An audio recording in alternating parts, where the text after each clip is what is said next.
Einar Andri Einarsson til hamingju með 7. sætið. Þetta var, já, flott niðurstaða. Já, takk fyrir það.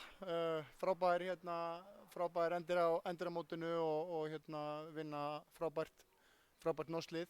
Við lögðum áherslu á það við strákana að loka annars mjög góðu móti með góðum sigri, taka sigurtilfinninguna út úr þessu og það bara gaf öllum í kringum liðið mikið. Þetta var erfiður leikur og svolítið svona skrítinn í byrjun og komin 20 mörk á fyrstu 10 mínútunum í leikinn og litla varnir.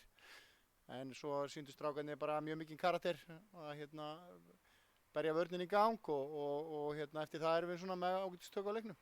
Og svona aðeins í byrjun seinni hálfleik þar sem við lendum undir tvisvar eða þrisvar 2 mörkum en svona menn létu aldrei hug falla. Það virtist vera mikil barátta til þess að reyna að klára þetta.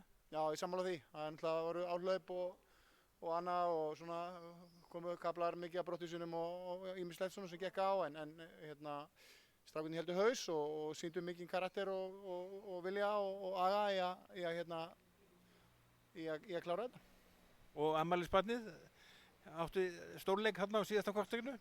Heldur betur. Breki kom mjög sterkur inn í seinni hálfleikinn eins og hann er búinn að gera allt mótið.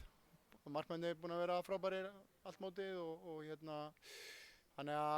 þú veist, það er bara búið að vera svolítið lenskan í okkur, alltaf menn klárar að koma inn og taka við keflinu og það er bara mjög jákvæmt. Og þetta 7. sæti getur verið mikilvægt í viðbót við árangur 21. landsliðsins í fyrra og 7. sæti svo núna hjá 20. landsliðinu. Þetta getur verið mjög mikilvægur áfangi fyrir Ísland þegar dregið verður í riðla fyrir HM næsta ári. Já, þetta telur allt og því betri árangur því ofar farast menn í þegar það er dregið í riðlana og hana þetta er bara virkilega mikilvægt og það verður bara spennandi þegar að sjá þegar þetta kemur allt í ljós hvort að við séum í fyrsta styrkleika það er dregið næsta sumar. Og þessi svona að vera í þessum topphóp það mun hafa mikið svona sjálfstraust og gefa liðinu heilmikið ekki satt? Jú, ég meina strákarnir eru bara á þetta lið er bara búið að stimpla sig inn sem eitt af bestu liðum í heimi og það er bara viðurkenning fyrir strákana. Þeir eru bara á sama tíma náttúrulega bara með bestu leikmönnum í heimi í þessum aldri og við erum búin að segja við það og þetta á bara að gefa mönnum mikið sjálfstraust og bara mjög jákvæð teikn á lofti í íslenskum handbolta. Og liðið sem ætlaði að fara að tryggja sér var með það aðalmarkmið að tryggja sig inn á HM en það gerði það svo heldur betur.